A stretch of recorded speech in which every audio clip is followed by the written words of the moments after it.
돈 모으려다 인생 망친 60대의 공통점. 지난주 동창회에서 한 선배를 만났습니다. 올해 65. 선배는 술을 한 잔 걸치더니 갑자기 이러는 겁니다. 야, 나 지금 통장에 5억 있어.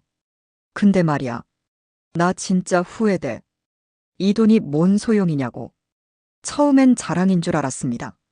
5억이면 적은 돈이 아니잖아요. 그런데 선배 얼굴을 보니 진심으로 괴로워하더군요. 선배가 해준 이야기를 여러분과 나누려고 합니다. 그리고 놀랍게도 비슷한 이야기를 최근 3개월 동안 다른 분들께 3번이나 더 들었습니다. 그래서 오늘은 그 4분의 이야기를 들려드리겠습니다. 평생 절약하고 모아서 경제적으로는 성공했지만 정작 인생은 놓쳐버리고 마음은 시린 사람들의 이야기입니다. 대다수 나이 든 사람들의 가슴 한쪽에 켜켜이 쌓아둔 뭔가 공허함.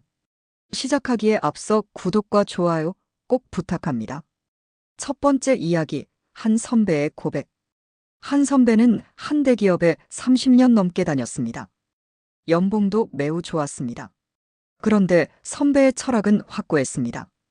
무조건 아껴야 한다. 나 회사 다닐 때 점심값이 얼마인 줄 알아? 3,000원이야. 주로 근처 분식집 우동으로 때우고 동료들이 삼겹살 먹으러 가도 안 갔어. 돈 아깝다고. 그 돈이면 주식 한 주 더 사는 거니까. 선배는 해외 출장 가서도 숙소 근처 슈퍼에서 빵을 자주 사다 먹었답니다. 동료들이 현지 음식 먹자고 해도 거절했죠. 나중에 돈 모아서 다시 오면 되지. 그렇게 30년을 살았습니다. 그런데 말이야. 작년에 암 판정 받았어. 초기라 완치됐는데 그때 깨달았지. 아, 나중이란 게 없구나.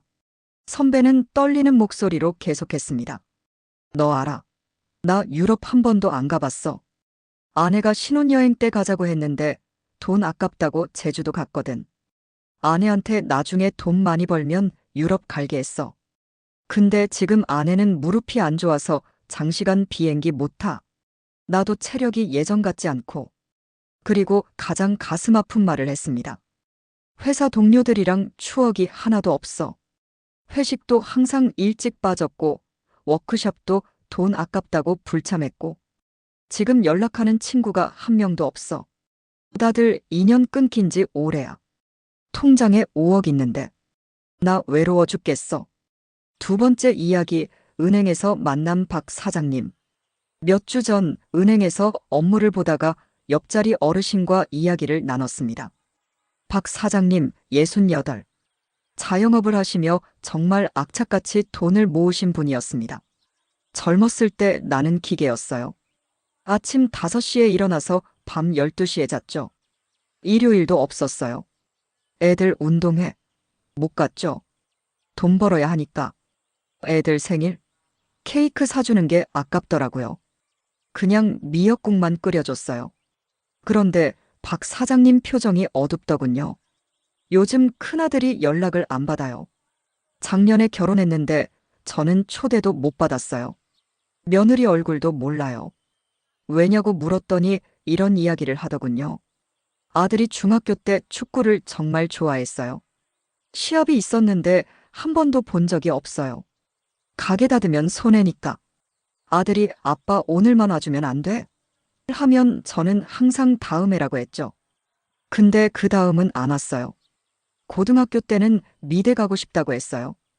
근데 미대는 학원비가 너무 비싸잖아요. 그딴 거 해서 뭐 해먹고 사냐고 했죠. 억지로 경영학과 보냈어요. 박 사장님은 한숨을 쉬었습니다. 지금 아들은 회사 다니는데 영 재미없어 하더라고요. 표정이 죽어 있어요. 제가 아들의 꿈을 죽인 거예요. 그 학원비가 뭐 얼마나 됐겠어요. 지금 생각하면 그까짓 돈. 근데 그땐 그게 아까웠어요. 이제 저는 돈은 있는데 아들은 없어요. 가끔 아들 SNS를 몰래 봐요. 행복해 보이지 않더라고요. 제 탓인 것 같아요. 세 번째 이야기, 아파트 경비 최 아저씨. 우리 아파트 경비실에 최 아저씨가 계십니다. 63. 사실 최 아저씨는 경비 일을 할 필요가 없는 분입니다. 재산이 꽤 있거든요. 그런데 왜 일을 하시냐고 물었더니 이렇게 답하셨습니다. 집에 있으면 미칠 것 같아서요. 최 아저씨는 평생 건설회사에서 일하며 돈을 모았습니다. 지방 발령만 골라서 받았죠. 서울보다 수당이 많이 나왔거든요. 애들이 어렸을 때 울산, 창원, 포항, 전국을 돌았어요. 가족들은 서울에 두고 혼자 자취했죠. 월세 아끼려고 컨테이너 기숙사에서 살았어요. 여름엔 찜통이고 겨울엔 냉동고였지만 그래도 돈이 모이더라고요.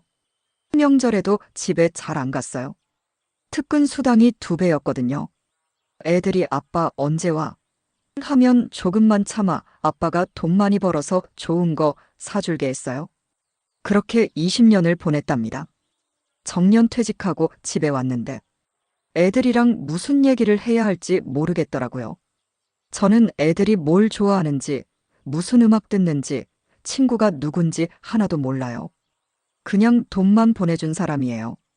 ATM이었던 거죠. 와이프는 더 멀어요. 둘이 여행 가도 할 말이 없어요. 와이프는 와이프대로 혼자 애들 키우느라 고생했고, 저는 저대로 외롭게 살았고, 이제 와서 어떻게 가까워져요? 최 아저씨는 씁쓸하게 웃으셨습니다.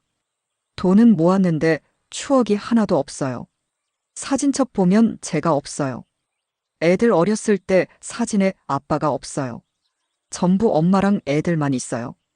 그게 제일 슬퍼요. 4번째 이야기, 동네 카페 사장님. 단골 카페 사장님도 비슷한 이야기를 하셨습니다. 올해 나이 69세. 이분은 특이하게 65세 카페를 시작하셨어요. 젊은 사람도 힘든 카페 일을 왜 하시냐고 여쭤봤더니 이런 답이 돌아왔습니다. 사람이 그리워서요. 어르신은 평생 공무원으로 일하며 정말 검소하게 사셨답니다. 나는 평생 커피를 안 사 먹었어요.